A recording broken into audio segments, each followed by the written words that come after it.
Scroll ചെയ്യല്ലേ, ഞെട്ടിപ്പിക്കുന്ന ഒരു കാര്യം ഞാൻ കാണിച്ചു തരാം. എന്റെ ഓഫീസിലെ തന്നെ 2 പേരുടെ ഫോണും ഇൻസ്റ്റഗ്രാമുമാണ് നമ്മൾ ഇവിടെ കാണുന്നത്. ആദ്യത്തെ ആളുടെ ഇൻസ്റ്റഗ്രാമിൽ എന്താണെന്ന് നോക്കാലോ.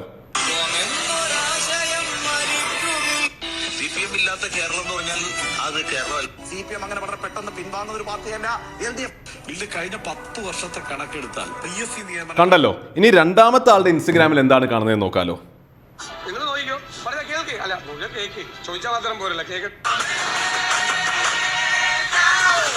പ്രിയപ്പെട്ടവർ, ഒരു പ്രധാനപ്പെട്ട കാര്യം നിങ്ങളുടെ ശ്രദ്ധയിൽ കൊണ്ടുവരാം. എങ്ങനെയുണ്ട്? സോഷ്യൽ മീഡിയ അൽഗോരിതം അനുസരിച്ച് പലരുടെയും ഇൻസ്റ്റഗ്രാമും ഫേസ്ബുക്കും ഫീഡ് ഇന്ന് ഇങ്ങനെ ഒരു പാർട്ടി കൊണ്ട് മാത്രം നിറഞ്ഞു നിൽക്കും. എന്നിട്ട് ഇതൊക്കെ കണ്ട് ബ്രെയിൻ വാഷ് ആയിട്ട് മൂഡായിട്ട് ആ മൂഡിന്റെ പുറത്ത് മാത്രം ഒരു പാർട്ടിക്ക് വോട്ട് ചെയ്യുന്നത് ശരിക്കും ശരിയാണെന്ന് തോന്നുന്നുണ്ടോ? വോട്ട് എന്നത് വളരെ വിലപ്പെട്ട ഒരു സംഭവമാണ്. അത് സോഷ്യൽ മീഡിയ അൽഗോരിതത്തിനെയും പാട്ടിട്ട് പുളകം കൊള്ളിക്കുന്ന റീലിനെയും ബേസ് ചെയ്ത് ആകരുത്.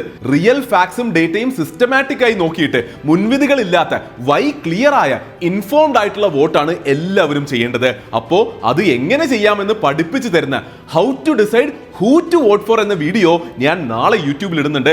എല്ലാവരും കാണണം. ഇത്തവണ നമുക്ക് അറിവോടുകൂടി വോട്ട് ചെയ്യാം. അതിശക്തം.